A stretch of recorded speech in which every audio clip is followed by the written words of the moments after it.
NCC प्रशिक्षण कार्यक्रम में आप सभी का स्वागत।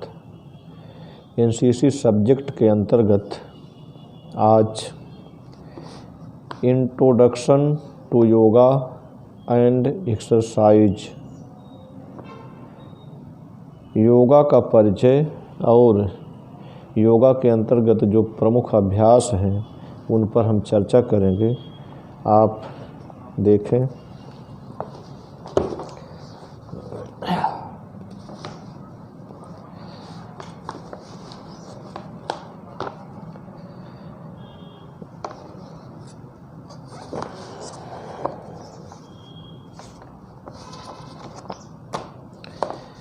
पहले देखें योग का जो परिचय है। पहले देखें,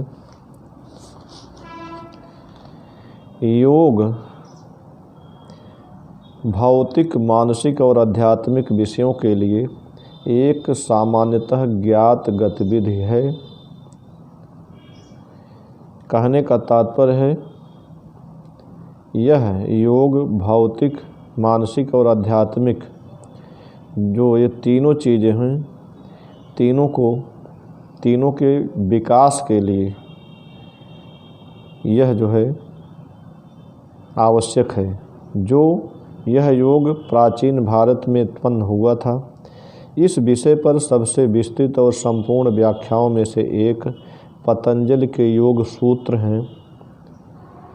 योग की विभिन्न परंपरा हिंदू, बौद्ध धर्म, जैन धर्म और सिख धर्म में पाए जाते हैं। संयुक्त राष्ट्र संघ ने 21 जून को अंतर्राष्ट्रीय योग दिवस घोषित किया है। हर साल एनसीसी संगठन व्यापक पैमाने पर योग का अभ्यास करता है, इसका प्रचार प्रसार कर रहा है और इस अंतर्राष्ट्रीय योग दिवस को मना रहा है। अब इस योग का उद्देश्य, इस पाठ को यहाँ सब्जेक्ट में इसको शामिल करने का जो उद्देश्य है, एनसीसी कैडेटों को योग के अभ्यास को सिखाने के लिए यहाँ रखा गया है। अब आप देखें योग की परिभाषा और इसका उद्देश्य।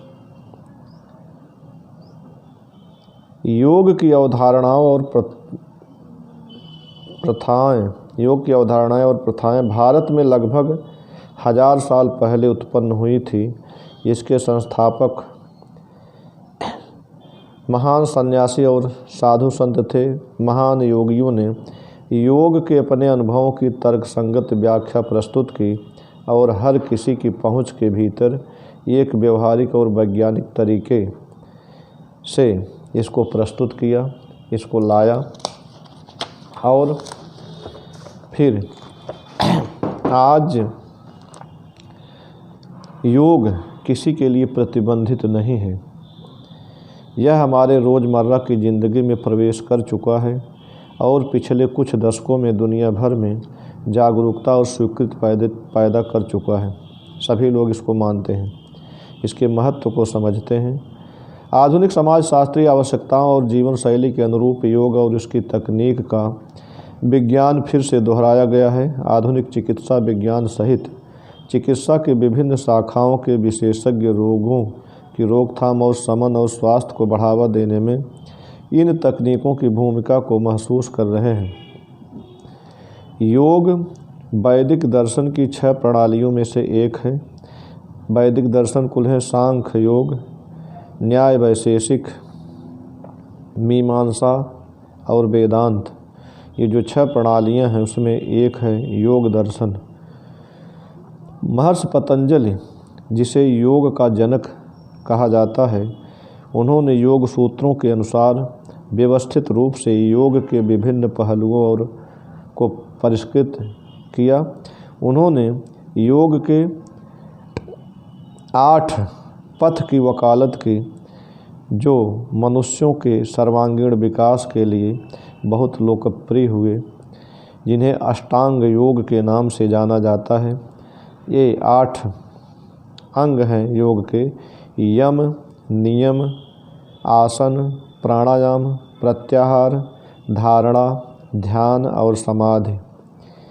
ये घटक कुछ संयम और अनुष्ठानों, भौतिक अनुशासन, सांस के नियमों, अर्थ अंगों को रोकना, चिंतन, ध्यान और समाधि की वकालत करते हैं।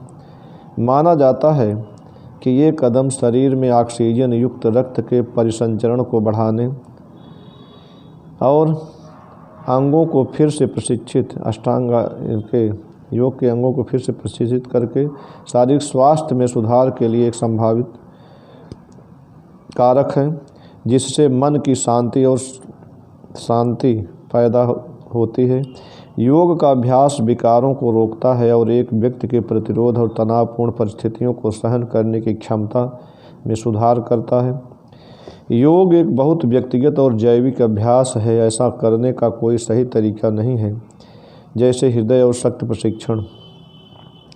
योग का संपूर्ण सार अपने शरीर की शक्तियों और क्षमताओं के बारे में जागरूक होना चाहिए और धीरे धीरे अपने आप को थोड़ा और आगे बढ़ाते हुए इसे स्वीकार कर लेना चाहिए, केवल उतना ही आराम से जितना हो सके।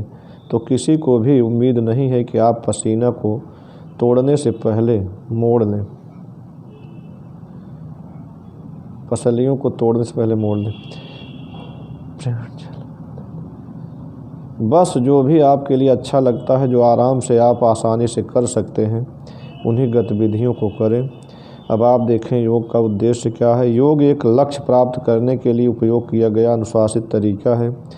इस अर्थ में योग की शारीरिक मुद्राएं स्वास्थ्य समस्याओं को कम करने, तनाव कम करने और रीढ़ को कोमल बनाने के लिए होती है। योग का पूरा व्यायाम कार्यक्रम और भौतिक चिकित्सा पद्धति के रूप में भी प्रयोग किया जाता है। योग की जो मुख्य विशेषताएं हैं इस प्रकार हैं। स्वास्थ्य के यौगिक प्रणाली में कंकाल के साथ साथ शरीर के गहरे बैठी चिकनी मांसपेशियों को भी शामिल किया गया है। इंट्राथेरेसिक और इंट्रापेट के दबाव को स्वास्थ्य की योग प्रणाली के विशेषताओं के रूप में उल्लेख किया जा सकता है। ऊर्जा और धन का थोड़ा खर्च योग प्रथाओं में शामिल है। अमीर और साथ ही गरीब और सभी उम्र के पुरुष और महिला यौगिक प्रथाओं के अभ्यास कर सकते हैं। योग के हर स्कूल में विशिष्ट प्रथाओं पर जोर दिया गया था, लेकिन उनका उद्देश्य हमेशा एक समान रहा, लेकिन मन के संशोधन के नियंत्रण के माध्यम से एकीकरण का उच्चतम स्तर है। योग प्रथाओं की प्रकृति मनोन्यूरोफिजिकल है। मनोन्यूरोफिजिकल सभी योग प्रथा पूरक हैं। जो प्रमुख योग हैं, योगासन हैं, उनमें है पद्मासन,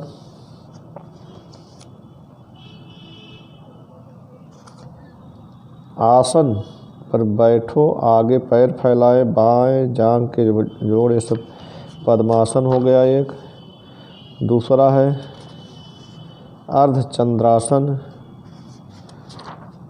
तीसरा है सूर्य नमस्कार और एक है वज्रासन, धनुरासन, भुजंगासन, सर्वांगासन और इसी तरह से हलासन। ये तमाम योग हैं। इनमें जो मुख्य योग हैं इनका अभ्यास करना चाहिए, जिससे स्वास्थ्य पर सीधा असर पड़ता है, व्यक्ति स्वस्थ रहता है, मानसिक शांति मिलती है।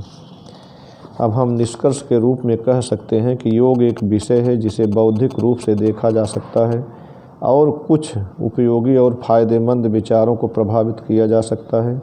संस्कार की प्रकृति को बदलने वाले कुछ दृष्टिकोणों को अपनाने के द्वारा योग को प्रभावित किया जा सकता है। एक आश्रम पर्यावरण में रहने और एक ही समय में शारीरिक, मानसिक और आध्यात्मिक आयामों से अवगत होने की कोशिश कर योग को प्रभावित किया जा सकता है। योग कक्षा के माहौल में विज्ञान के रूप में, मनोविज्ञान के रूप में, एक लागू विषय के रूप में जीवन प्रक्रिया में नई समझ और अंतर्दृष्टि प्रदान करने के उद्देश्य से जहाँ कर्मों का प्रदर्शन किया जाता है, उन क्षेत्रों में योग को पढ़ा जा सकता है जो आंतरिक रूप से आंतरिक रूप से होते हैं। जागरूकता, आंतरिक विकास, सद्भाव या संतुलन का अनुभव, अंततः समाधि के अनुभव और ज्ञान की पूर्णता में समाप्त हो जाता है। आज यहीं तक, धन्यवाद।